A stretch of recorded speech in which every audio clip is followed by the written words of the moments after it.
Pant power ఏంటో చూపించాల్సిన time వచ్చేసింది. 2 balls ఉన్నాయి, ఇంకా పంత్ స్ట్రైక్ లో బ్రేక్ ఇచ్చాడు. ఆయుష్ బద్దుని అవుట్ చేశాడు ముఖేష్. ఎన్ఎంఎస్ డాట్ బాల్, లాస్ట్ బాల్ మిగిలింది లక్నో ఇన్నింగ్స్ లో.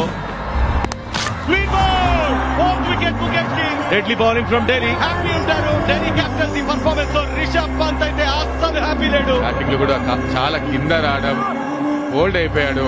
ఏది కూడా కలిసి వస్తలేదు, రన్ స్కోర్ చేస్తలేడు. లిమిటెడ్ గా అది కూడా ప్రెషర్ బ్యాటర్స్ ఏమో కానీ రిషబ్ పంత్ మీద బాగా ఎక్కువ ఉంది. స్టార్ట్ అయిన దగ్గర నుండి కూడా బాల్ తర్వాత చూద్దాం, యానిమేటెడ్ గా కనిపించాడు ఈరోజు రిషబ్ పంత్. సారీ అన్న, ఐపీఎల్ లో అందరికంటే ఎక్కువ రేటెడ్ కొన్నా సరే దాని తగ్గ పర్ఫార్మెన్స్ ఇవ్వలేకపోయాను. Game is a sportive thing.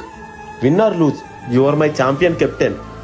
ఈ ఇయరే కాదు, నెక్స్ట్ ఇయర్ కూడా ఐపీఎల్ లో హైయెస్ట్ రేట్ ప్లేయర్ ఎవరంటే నువ్వే, నీ టీం ఓనర్ని నేనే. అంత పెద్ద ప్రమాదం జరిగినా నువ్వు ఎలా బయటపడ్డావో అలాగే నా టీంను కూడా నువ్వే గొప్ప గెలిపిస్తావు. నేను నమ్ముతున్నా, నువ్వు నమ్ము.